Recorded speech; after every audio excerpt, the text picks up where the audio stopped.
गिरधारी श्याम बनवारी, गिरधारी श्याम बनवारी।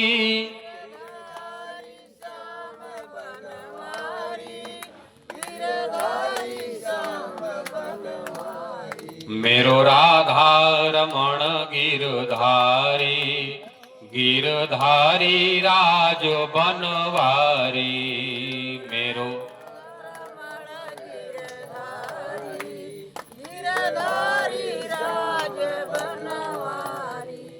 मेरो राधा रमण गिरधारी, गिरधारी श्याम बनवारी। मेरो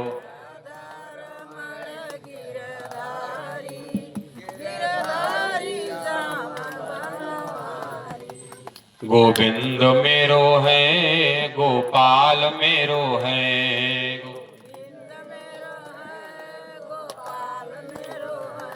गोविंद मेरो है, गोपाल मेरो है।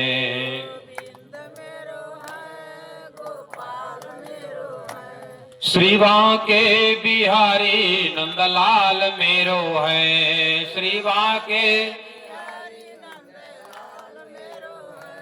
श्री बांके बिहारी नंदलाल मेरो है।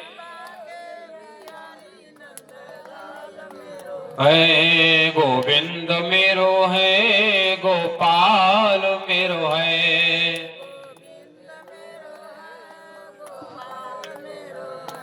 श्री राज मेरे हैं, श्री श्यामा मेरी है।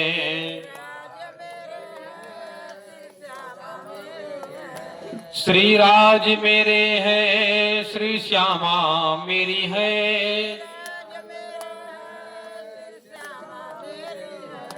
श्री बांके बिहारी नंदलाल मेरो है।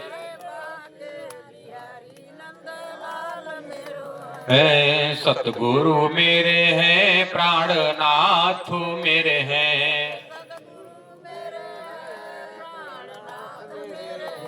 प्राणनाथ मेरे हैं, दीनानाथ मेरो है। प्राणनाथ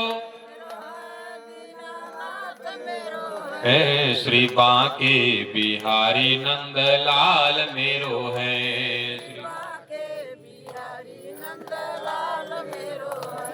श्री बाईजू मेरी है, महाराजा मेरे हैं। श्री बाईजू मेरी है, महाराजा मेरे हैं। श्री बांके बिहारी नंदलाल मेरो है। श्री बांके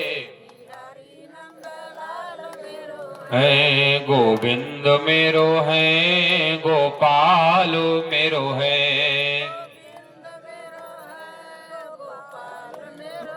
बोलो श्री वृंदावन बिहारी लाल की जय, राधा रानी सरकार की जय, सदगुरु महाराज की जय, समो सुंदर साथ की जय। हे प्यारे सुंदर साथ जी, गोविंद का मतलब क्या होता है? गो का मतलब होता है इंद्रियां, इंद्र का मतलब होता है रक्षक। यदि जिसका मन, जिसका ध्यान, जिसका चिंतन एक परमात्मा कन्हैया से लगा हुआ है, और कन्हैया कैसे हैं? सांवलिया त्रिभंगी मूरत, उनका हर कार्य टेढ़ा है, उनका नाम भी टेढ़ा, उनकी लीला भी टेढ़ी, उनका स्वरूप भी टेढ़ा। इसलिए टेढ़े वाले श्याम सुंदर से इतना जल्दी दिल लगता नहीं है, और जिसका लग गया, जिसको वो पकड़ लिए तो किसी को छोड़ते ही नहीं। इंद्र का मतलब होता रक्षक। यदि आप परमात्मा कन्हैया के शरण में रहते हो, आपका इंद्रियां दुनिया तक भटकने नहीं पाएंगी, क्योंकि वो आपको खींच लेंगे। इसका नाम क्या कहा गया है? गोपाल। गो मतलब होता है इंद्रियां भी होता है, गो मतलब होता है गाय भी होती है, गाय को पालने वाले और इंद्रियों को भी पालने वाले। मतलब आप इंद्रियां गलत रास्ते पर जाएंगी, गलत रास्ते पर जाती हैं तो वहां पर उसको सही रास्ता पर लौटा देते हैं। तुम गलत रास्ते पर जा रहे हो। हम सब किस लिए आए हैं? परम धाम से चल करके माया का खेल देखने के लिए आए हैं, और वहां से खेल देखने के लिए यहां पर आए तो संसार में झूठा नाता रिश्ता बना करके बैठ गए। तब राज जी कहते जाकर के संसार में मायावी दुनिया में खुद मायावी तन धारण कर लोगी, और वहां के पति से वहां के पत्नी से सुख की इच्छा करोगी, पर वहां सुख कहाँ मिलने वाला है? वहां तो मृग तृष्णा जैसे सुख है, थोड़ी समय के लिए सुख मिलेगा, उसी को तुम सोच लो कि हमको सच्चा आनंद देने वाला है। और संसार में सबसे बड़ा दुख क्या है? जन्म और मरण। हम सब कितने बार जन्म लिए, कितने बार हमारी मृत्यु हुई, पर हम सब अपने पति परमात्मा को नहीं पहचान सके। इसलिए आखिरी पर परमात्मा ने देखा, मेरी प्रियाएं, मेरी सखियां, मेरी गोपियां, मेरे परमहंस, मेरे स्थित प्रज्ञयोगी, विहंगम पड़ा के चलने वाले आकर के संसार में भूल गए।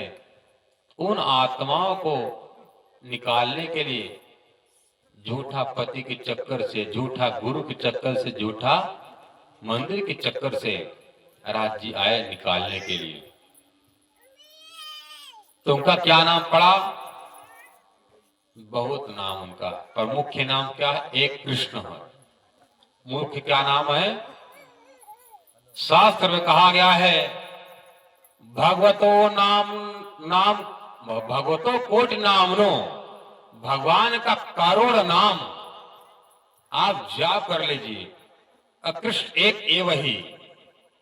आप करोड़ बार भगवान का नाम लोगे तब कहीं आपको जो पुण्य मिलेगा, जो फल मिलेगा, उतना नाम एक बार कृष्ण जी का लेने मात्र से ही आपका करोड़ नाम के बराबर एक नाम है। क्या करें? भगवतो कोट नामनो कृष्ण एक एव ही। कृष्ण जी के एक नाम के बराबर में भगवान के करोड़ों नाम फीके पड़ जाते हैं। सुंदर साथ जी, इसलिए शास्त्र में कृष्ण जी का अर्थ बताते हैं, कृष्ण शब्दो भूर्वाच कहो। जो कृष्ण कहा जाता है, भूम तो होता धरती सत्ता का मालिक। कृष्ण भूर्वाच का शब्दो रस नृत्यवाच का। कृष्ण और आड़ा मिला करके कृष्ण होते हैं। तो कृष्ण का मतलब क्या होता है? अनंत सत्ता का, अनंत भू का मालिक, मतलब धरती का मालिक, सत्ता का मालिक। और आड़ा का मतलब क्या होता है? रणस नृत्यवाच का। जो आड़ा का जो शब्द है, आड़ा का क्या मतलब होता है? मुक्ति को देने वाला, आनंद को देने वाला। इसलिए जब हम एक बार कृष्ण जी का जयकार लगाते, बोलो कृष्ण कन्हैया लाल की जय,